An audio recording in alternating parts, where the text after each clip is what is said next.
I have a confession to make. For years now, I've had this deep, dark secret, my whole life really, that I never told anybody. But here and now, I think I'm ready to tell the world. So here goes. My confession is that I am a millennial. I know, it's terrible. It's the worst. What was I thinking when I decided to become a millennial, right? I feel better already just having told you guys, though. You know, millennials, we're a cohort of people born from the early or middle 1980s up until about the early 2000s. But that definition is pretty much the only thing that's agreed upon for our generation. Nevertheless, you guys have probably heard a lot of negative thoughts and stereotypes about us. You might have heard we're narcissistic or entitled, that we're lazy and unfocused, that we're addicted to our telephones and obsessed with Instagram filters. Now, some of that may be true, but you don't really hear about the positives too much. As we all know, stereotypes don't tell the whole story about a person, let alone a whole generation of millions. So, that being said, allow me to actually introduce myself formally. My name is Dr. Daniel Wozniczka. My patients just call me Dr. Dan. That's what happens when you have a hard-to-pronounce Polish last name. I'm 29 years old, and in a few days, I'll be finishing my internal medicine residency. I'm also finishing 2 master's degrees, one in business, my MBA, and one in public health, my MPH. I'm also a medical researcher. I've published in some peer-reviewed journals. And outside of medicine, I do a little bit as an entrepreneur. I'm either the founder or expert advisor for a couple different healthcare startups. Last but not least, I've worked as a congressional lobbyist, which is pretty much exactly what you think it is. On behalf of ACP, the American College of Physicians, they've sent me down to Washington, D.C., and I've chatted with congressmen or senators about different healthcare issues. I bring all this up because some of what I'm doing, it really brings to light the positives of our generation as a whole. For example, the millennials are the most educated generation we've ever had in America. We're also the most diverse that this nation's ever seen. Unsurprisingly, we're the most tech-savvy also. But there's one particular positive attribute that no one really talks about. It pertains to the workforce. You can ask millennials a very simple question. What do you want to accomplish in your career? They'll give you an answer that may seem simple, but it's profound. They'll all tell you they want to make an impact. They want to change the world. They want to innovate. And what a beautiful mentality that is when you start your career. So as we go forward, this impact will drive forward the millennials. People always ask me, what's it like to be a doctor? I always give them the same exact answer. I love medicine. Couldn't do anything else. I was that guy in kindergarten who knew he was going to be a doctor. I want to tell you guys a story about why I love medicine so much. A few weeks ago, a patient comes into my hospital, really sick. He's got an infection in both of his lungs. That infection is spread to his bloodstream. So he's sick all over. He has something called septic shock. His breathing is so bad that the only way he can get oxygen is to put a tube down his mouth, through his throat, into his lungs, so a machine can breathe for him. His blood pressure starts to plummet. A healthy blood pressure is like 120/80. This guy is 50/30 and dropping further. I have to put a medicine called a vasopressor to bring his pressure back up. For that, I got to put a catheter into his jugular vein, push it further into his subclavian, and even further towards the edge of his heart. Doesn't work that well, though. His pressure keeps on dropping. Before my very eyes, his heart stops beating. He passes away. We don't stop, though. One of my nurses literally jumps on top of the guy, starts pressing onto his chest. We get a crash cart. We take these 2 paddles, charge him up to 600 volts electricity, put it on his chest, and just like you see on television, we shock him. It works. His heart starts to beat again. We literally brought him back from the dead. A few weeks after that, this same guy his youngest daughter is getting married, and he's able to walk her down the aisle on her wedding day. I love medicine for things like that. I've only been a doctor for 3 years, but I've got hundreds of those stories already. But even though I love medicine, I don't really love my job. I know that sounds like a contradiction, but it's not. No one really talks about what really goes into the day-to-day work of a doctor and how much of it has absolutely nothing to do with medicine. For example, I spend hours a day, any given day, filling out paperwork and forms. For every hour I'll take care of a patient, I'll spend 2 hours filling out forms. The reason for that is pretty simple. Those forms get submitted to an insurance company. And it's based on those forms that the insurance company will reimburse the hospital, will pay them. And it doesn't really matter how great of a job you did on that patient. If that form isn't filled out meticulously with all the details needed, the hospital gets reimbursed less, if at all. Hours of my day on forms. But then it's that last part of my job that's probably the worst. After I diagnose my patient, after I treat them, then I have to navigate insurance companies to make sure that my patients get the medicine they need.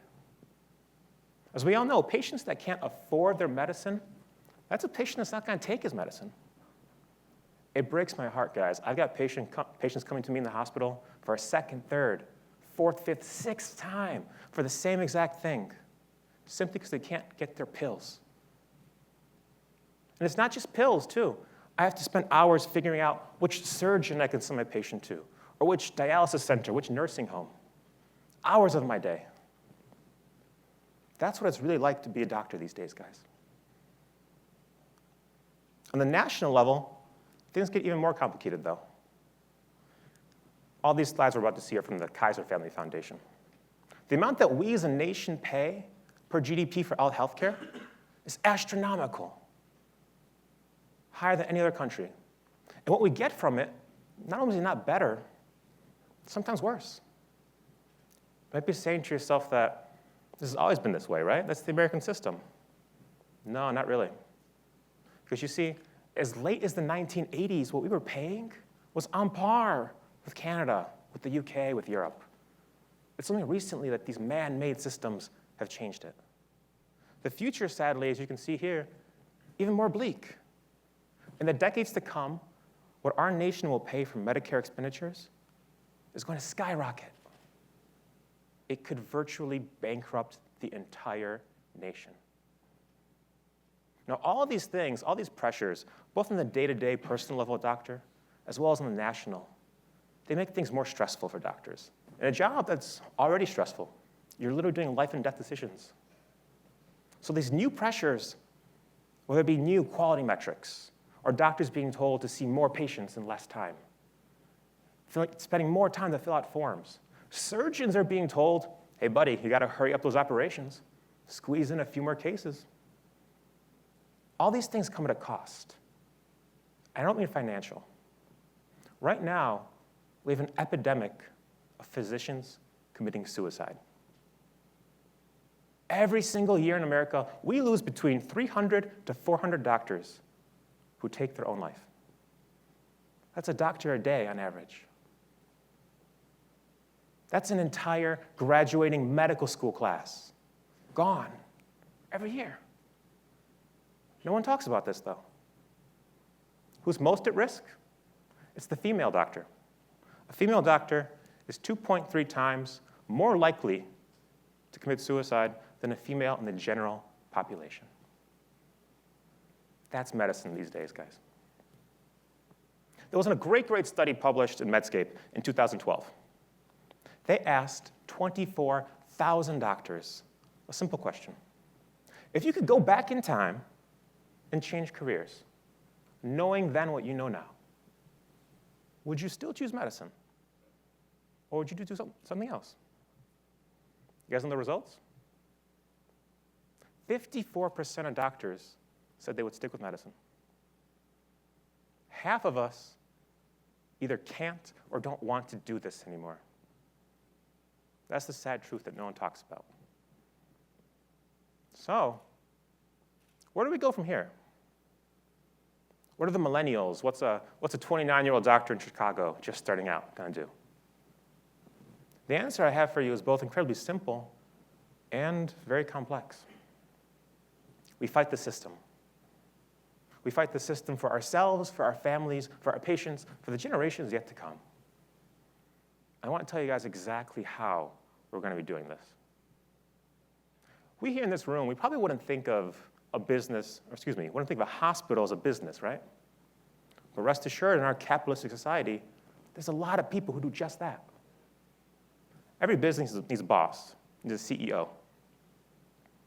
What would you guys think of a basketball coach that never took a jump shot in his life? What about a principal that never taught a classroom? What about an automobile CEO that doesn't know how to drive a car?